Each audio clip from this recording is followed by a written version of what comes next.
అంటే మీరు ఓన్లీ క్రైస్తవ మతాలకి వారికి మాత్రమే లేని వారికి ఫుడ్ అందిస్తూ ఉంటారా? లేదంటే హిందువులకి గుళ్ళ దగ్గర కూడా మీరు ఫుడ్ అందించడం అనేది జరిగిందా? ఆ! అసలు ఆకలి కడుపుని మాత్రమే చూస్తానండి. ఆకలి, కడుపుకి కులం, మతం, ప్రాంతం ఎలాంటి భేదం ఉండదు. నాకు కూడా లేదు. మీకు యూట్యూబ్ ఛానెల్ ఉంది. అలాగే ఇన్‌స్టాగ్రామ్ కూడా మంచి కొంచెం రీచ్ ఎక్కువగానే ఉంది. హ్మ్. సో, మీరు వాటి నుంచి ఏదైనా ఇన్‌కమ్‌ని ఎర్న్ చేస్తున్నారా? ఇలాంటి వీడియోస్ అన్ని పోస్ట్ చేసి? లేదు. ఇప్పటి వరకు అంటే నా యూట్యూబ్ ఛానెల్ ఇంకా మానిటైజ్ కూడా అవ్వలేదండి. ఇన్‌స్టాగ్రామ్ వచ్చేసి రీసెంట్‌గానే వీడియోస్ అనేవి వైరల్ అవుతూ ఉన్నాయి. హ్మ్. సో, అక్కడి నుంచి అయితే ఫైనాన్షియల్ సపోర్ట్ ఏమీ లేదు. And that two financial support వస్తదని నేను ఈ సోషల్ మీడియాలోకి రాలేదు. ఆఫ్టర్ ఆల్ ఒక డైలీ వారి కూలీ పనులు చేసుకునేటువంటి వారి కొడుకు డైలీ వారి కూలి పనులు, నేను కూడా కూలి పనులకి వెళ్ళేవాడిని. సో, ఇతనే ఇలా చేస్తూ ఉంటే మనం ఇంకెంత చేయాలని కొంతమందైనా ఆలోచిస్తారని మాత్రమే ఆ వీడియోస్ పోస్ట్ చేస్తున్నాను అంతే. అంటే మిగిలిన వారికి ఆదర్శాలనివ్వడం కోసం మీరు వీడియోస్ పోస్ట్ చేస్తూ అవును. ఉన్నారు కదా! మరి ఎక్కడ కూడా మీ ఫోను నంబర్ అనేది ఎక్కడ మెన్షన్ చేయలేదు ఎందుకని? అది చెప్తున్నాను కదండీ! మనుషులందరితోనూ కూడా నేను చెప్పేదొకటే. నేను నేను ఎవరో చేస్తారని చెప్పని ఈ నా జర్నీని స్టార్ట్ చేయలేదు. నేను చేస్తున్నాను కాబట్టి చాలామంది తమ సపోర్ట్‌ని తెలియజేస్తూ ఉన్నారు. అండ్ చాలామంది కూడా అడుగుతూ ఉంటారు, ఎందుకు PhonePe number, Google pay number పెట్టట్లేదు అని చెప్పేసని. ఇక్కడ చాలామంది అంటే పెడితే అంటే సొసైటీలో చాలా మంచి ఎలా ఉందో చెడు కూడా అలాగే ఉంది. అంటే నేను మంచి కాజ్‌తో చేస్తున్నాను కాబట్టి చాలామంది డబ్బులు పంపుతారు. కానీ ప్రతి రూపాయికి నేను జవాబుదారీని అవుతాను. ఎందుకంటే ఇప్పుడు నాకున్నటువంటి ఈ పరిస్థితులను బట్టి ఆహ్, ప్రతి రూపాయికి నేను లెక్క చెప్పాలి అంటే అది అంటే మనుషులు అడగకపోవచ్చు.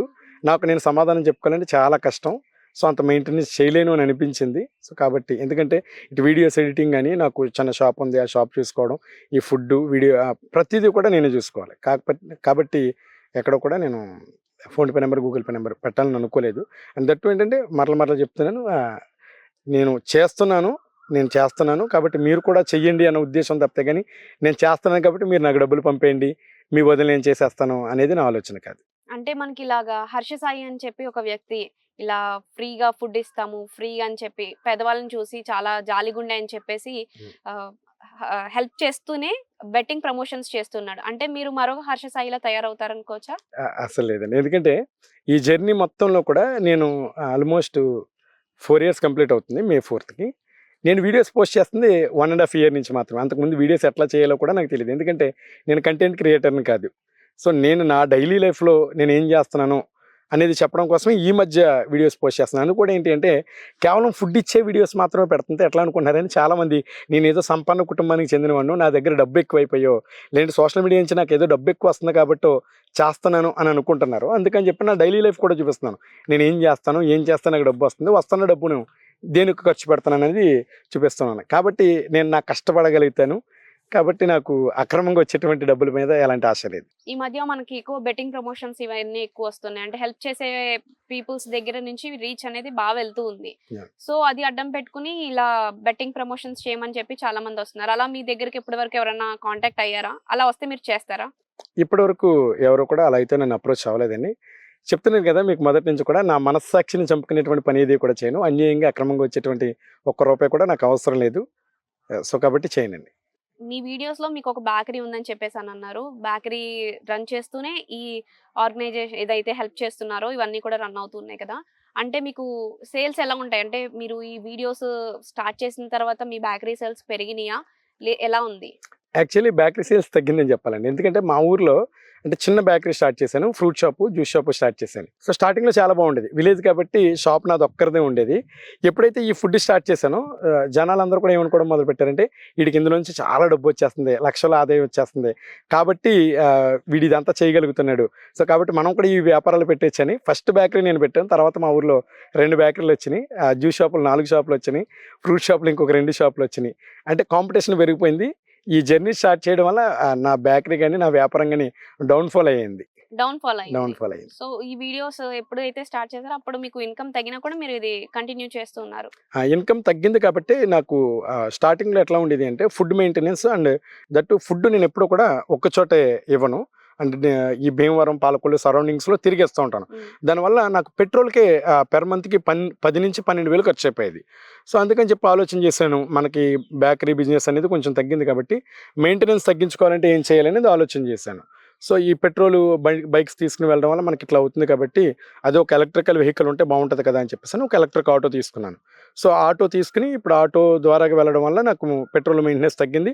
దట్ టూ చిన్న చిన్నగా కిరాయిలవి కూడా వేసుకోవడం వల్ల నాకు ఫైనాన్షియల్‌గా కొంచెం సపోర్ట్ అయింది. సో అట్లా ఈ కార్యక్రమాన్ని ముందు కొనసాగించగలుగుతాను. మీరు ఇప్పటి వరకు కొంతమంది మీకు ఆల్రెడీ దాతలు ఎవరో ఒకళ్ళు ఇచ్చారు అని అన్నారు. ఆ! అందరి దగ్గర నుంచి తీసుకోకపోయినా కొంతమంది దగ్గర అవును. నుంచి తీసుకున్నారు. మీకు మెమరబుల్‌గా ఉండే దాతలు ఎవరన్నా ఉన్నారా? ఇవి మెమరబుల్‌గా అంటే ఆల్‌మోస్ట్ 2 ఇయర్స్ అవుతుందనుకుంటా. హైదరాబాద్ నుంచి ఒకామె మా సిస్టర్ ద్వారాగా డబ్బులు పంపించారు. ఒక 5,000 పంపించారు. పంపించిన తర్వాత నేను తీసుకున్నాను. దాంతో ఒక మంచి ఫుడ్ రెడీ చేశాను. డిస్ట్రిబ్యూట్ చేశాను. తర్వాత మా సిస్టర్ చెప్పారు తన కోసం. "నీకు డబ్బులు పంపిన ఆమె ఒక ఫిజికల్లీ హ్యాండిక్యాప్డ్. తనకి ఎలాంటి సపోర్ట్ లేదు. ఆ ఫంక్షన్ డబ్బులతోనే తన జీవనాధారాన్ని కొనసాగిస్తుంటది. మా తమ్ముడు ఇట్లా" అని చెప్పి నేను చెప్పేసరికి ఆమె తన 2 నెలల ఫంక్షన్‌ని ఆపు చేసుకొని, సేవ్ చేసుకొని నీకైతే పంపించిందని చెప్పింది. చాలా ఆనందం అనిపించింది. అంటే చాలామంది ఈ వీడియో చూస్తే నన్ను నేనేదో గొప్ప కార్యక్రమం చేస్తున్నాను అనుకుంటారు. కానీ ఆమె నాకంటే బెటర్‌గా ఈ కార్యక్రమాన్ని చేసింది. చాలా ప్రౌడ్‌గా అనిపిస్తది ఆమె విషయంలో. మీ కామెంట్స్‌లో ఎక్కువ వీడియోస్‌లో మొత్తం అంతా కూడా నేను ఫస్ట్ నుంచి మీరు చెప్తూ వస్తున్నారు. అయినప్పటికీ కూడా ఎక్కువ ఈ క్రైస్తవ మతం అన్నది ఎక్కువ సర్క్యులేట్ అవుతుంది. మీ వీడియోస్ ద్వారా బయటకి వెళ్తుంది. ఆ! మీ కింద కామెంట్స్ వచ్చి కూడా చాలా మటుకు praise the lord, praise the lord అన్నీ వస్తున్నాయి. ఆ! అంటే మీకు ఎక్కువ క్రైస్తవుల నుంచే సపోర్ట్ ఉందా? యాక్చువల్లీ అంటే కామెంట్స్ ఈ మధ్య రీచ్ పెరగడం వల్ల, కానీ ప్రారంభం నుంచి అయితే మాత్రం చెప్తున్నాను కదా, కుల, మత అలాంటి విభేదాలు ఏమి చూపించకుండా నాకు సపోర్ట్ చేశారు. స్టార్టింగ్ డేస్‌లో అంటే నాకు ఫస్ట్ హైయెస్ట్ వచ్చినటువంటి స్పాన్సర్ ఎవరు అంటే ఆమె ప్రొఫైల్ తెలీదు. ఆమె ఫేస్ ఎలా ఉంటదో కూడా నాకు తెలీదు. ఫేస్‌బుక్ నుంచి ఒక రిక్వెస్ట్ వచ్చింది. అది కూడా మెసెంజర్ రిక్వెస్ట్. ఆమె తమ్ముడు నీకు నేను ఇట్లా సహాయం చేద్దాం అనుకుంటున్నాను అని చెప్పేసని డబ్బులు పంపించారు. నా పేరు ఏమీ మెన్షన్ చేయొద్దని అన్నారు. తర్వాత ఆమె అకౌంట్ డిలీట్ చేశారు. డీయాక్టివేట్ చేసుకున్నారు. సో ఆమె పేరు తెలీదు, ఏమీ తెలీదు. కానీ ఆ సర్‌నేమ్‌ని బట్టి, ఆ ఫోన్‌పే వచ్చినప్పుడు ఆ సర్‌నేమ్‌ని బట్టి, ఆమె ప్రొఫైల్‌ని బట్టి ఆమె కంప్లీట్‌లీ ఒక బ్రాహ్మిన్ మహిళ అని నాకు అర్థమైంది. అంటే ఈ జర్నీలో కేవలం క్రిస్టియన్స్ మాత్రమే కాదు, అన్ని రకాల కులాల వాళ్ళు, మతాల వాళ్ళు తమ సపోర్ట్‌ని అయితే మాత్రం తెలియజేశారు.